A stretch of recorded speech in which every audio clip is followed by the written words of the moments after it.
Senyora Barberà, davant del cas Noos i de les seues manifestacions d'innocència, no he firmado nada, no he decidido nada, a pesar de la irregular contractació del València Summit, sense cap procediment administratiu i la evident dependència econòmica de la Fundació Turisme València amb l'Ajuntament, havent actuat a més com una regidoria de turisme en la sombra, li pregunte: en cas de que siga imputada, pensa renunciar al càrrec d'alcaldessa per a no mesclar la seva imputació amb el prestigi i l'honor de la ciutat de València?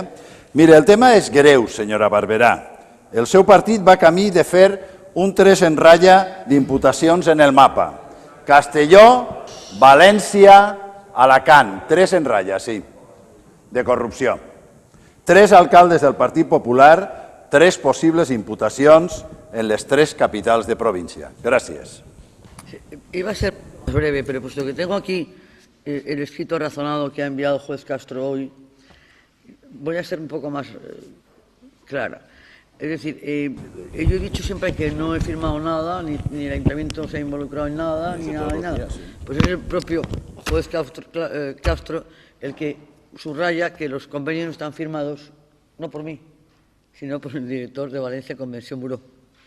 Primera, director de Valencia Convención Buró. Primera. Por tanto, el ayuntamiento no se ha involucrado en nada, absolutamente en nada. Y aquí tengo los estatutos de Valencia Convención Buró que dice, artículo primero, estatutos que aprobó el Grupo Socialista antes de llegar yo, que es una fundación cultural de carácter privado. Lo ponen los estatutos, y lo dice, no, aunque a usted no le guste, son los estatutos aprobados. Y luego dice además que uno de los objetivos es la promoción turística a través de seminarios de la ciudad de Valencia. Y además dice que es la falsedad que está aquí, que el ayuntamiento, dice aquí el juez, que el ayuntamiento tiene participación mayoritaria en la fundación. Y es falso. El ayuntamiento tiene un 38% y el resto son privados.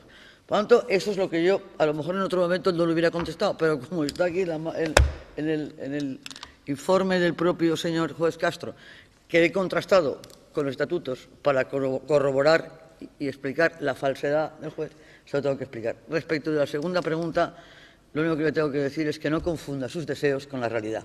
Muchas gracias.